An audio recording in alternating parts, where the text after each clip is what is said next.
So I'd like to begin with a quote from a book that I know my students and that many students in this room are very familiar.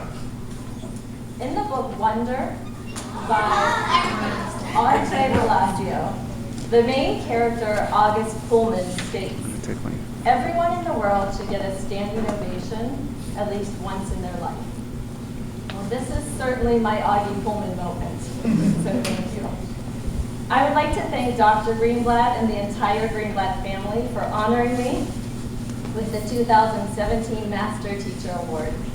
This is a most humbling experience, and I'm truly grateful to have even been in the running for such a prestigious award.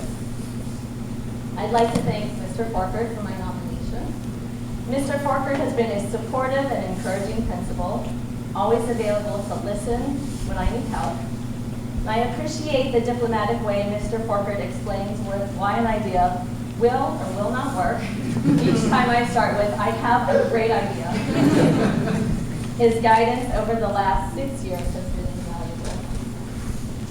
I'd like to thank Dr. Hookman-Vasa for writing a beautiful recommendation letter and sharing her 3 amazing kids with me for their 4th grade years. I will miss seeing them in our school every day. I'd like to thank Aaron Fairchild for his unwavering support, recommendation letters, and his collegiality. We clicked the moment we met during his interview for this position 4 years ago, and we have not stopped laughing for 4 years. I'm so lucky to work beside him and Leah Huddleston every day. Lastly, teaching is a team sport. We are constantly collaborating with colleagues. I have been lucky to have the best, most creative staff to work with every day. I feel lucky to call the Lux Manor teachers, and before that, the Beverly Farms teachers, my colleagues and friends. In the 20 years that I have been teaching, I have seen so many changes in my job. When I started teaching, my classrooms had chalkboards, and now we have fancy Promethean boards. I started teaching reading with basal readers with everyone in the same reading group. And now we have differentiated reading instruction with each child being instructed at his or her level. Math instruction is completely different, focusing on foundations and understanding of mathematics and not only the processes. And behavior management can now be managed through my iPhone. With all of these changes, one thing over all of these years has remained constant, and that is every day, students from varying cultures and backgrounds come into the building excited and motivated to learn. And it is our job to find the best way to do that for each individual student.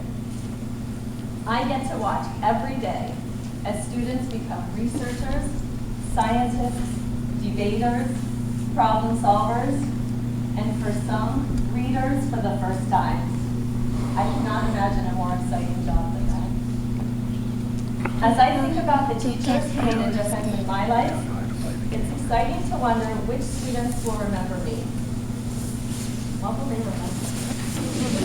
We never know which students we are going to impact.